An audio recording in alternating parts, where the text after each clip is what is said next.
ইসলামী ব্যাংকিংয়ের ক্ষেত্রে যে সব আলেম বিখ্যাত যারা ফয়সাল অ্যাওয়ার্ড পেয়েছেন আমি তাদের চিনি।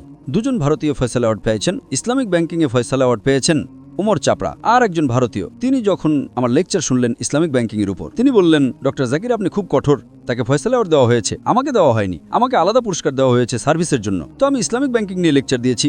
আমি জিজ্ঞেস করলাম, ভাই আমি কি ঠিক বলছি? তিনি বললেন, যৌক্তিকভাবে আপনি ঠিক, কিন্তু আপনি খুব কঠোর। আমার প্রশ্ন হলো, আমি ইসলামিক ব্যাংকিংয়ের উপর লেকচার দিয়েছি, ঠিক আছে, এতে কি কোনো ভুল আছে সেটা বলুন। তিনি বলেন, আপনি খুব কঠোর। আমি স্ট্রিক্ট হওয়া কি খারাপ কিছু? আমি তো বলি আমি ফান্ডামেন্টালিস্ট, মৌলিকবাদী। আমি তো মৌলিক বিষয়গুলো পুরো জানপ্রাণ দিয়ে মেনে চলি। তো যদি আপনি সেই বিষয়ের আলেম না হন, তবে আপনার দায়িত্ব হলো আলেমের কাছ থেকে জিজ্ঞেস করা। তো আপনাকে প্রযুক্তিতে যেতে হলে এমন আলেমের কাছে জিজ্ঞেস করুন যাদের মানুষ সম্মান করে, তাদের সাথে কথা বলেন, তাদের ফতোয়া প্রকাশ করতে বলবেন না। আল্লাহ রক্ষা করুক, ঠিক আছে।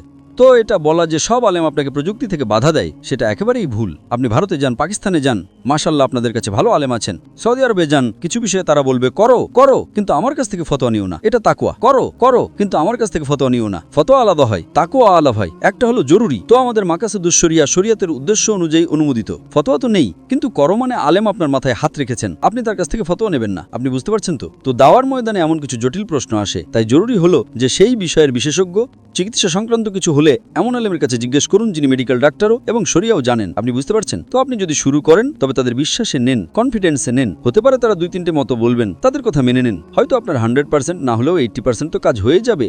100% না করে 80% করা ভালো। এভাবে আমাদের সবাইকে সাথে নিয়ে চলতে হবে। ইনশাআল্লাহ আল্লাহ আপনার সহায় হবেন। আশা করি প্রশ্নের উত্তর পেয়েছেন।